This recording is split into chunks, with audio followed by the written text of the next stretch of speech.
Okay, so when we first introduce a leave it, the first thing that I would do is find yourself a nice right angle. So this will do where this coffee table meets the wall here. So what I'm gonna do is I'm gonna take a piece of kibble or a couple of pieces of kibble. I'm gonna put it in this right angle, and I'm going to get step out of the way for a second. I'm gonna see if Carl goes to pursue the food.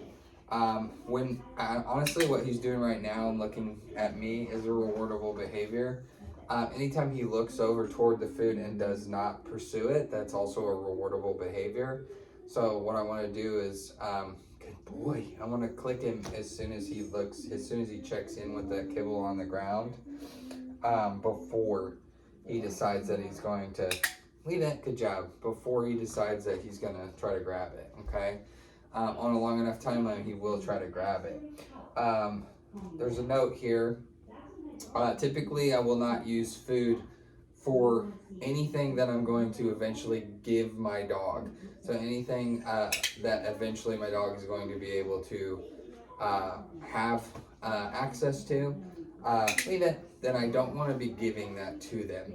So as far as this food goes, I'm never going to let him have this food on the ground, these particular kibble that are on the ground, unless I collect them, put them back in my pouch or my pocket, and then deliver them as a food reinforcer, but not as is from the ground, because I want to pretend that this is like, leave it, good, that these are grapes on the ground, that it's chocolate, that it's onions, that it's a mouse bait, whatever, like something that you do not want your dog getting, leave it.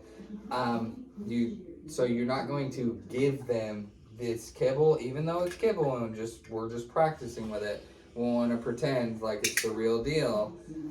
So you're not just going to give him this kibble, because it's going to blur the lines on, if you give him a leave it item, like, then that's going to blur the lines. You wouldn't give him a grape, so let's not do it with the kibble either, okay? So at no point in time is he going to get this as a reward unless I collect it, put it in my pouch, put it in my pocket, okay? So this covers the right angle. Leave it, good job. If your dog is a known resource guarder with food, or a suspected resource guarder with food, or you have no idea, then you probably don't want to do this version where you put your foot above, like when you put your foot over the kibble, because you do not want your foot getting bit in contesting food. So if you're not sure, then we'll talk about another version in another video, because there is another way that I will use often on walks as well.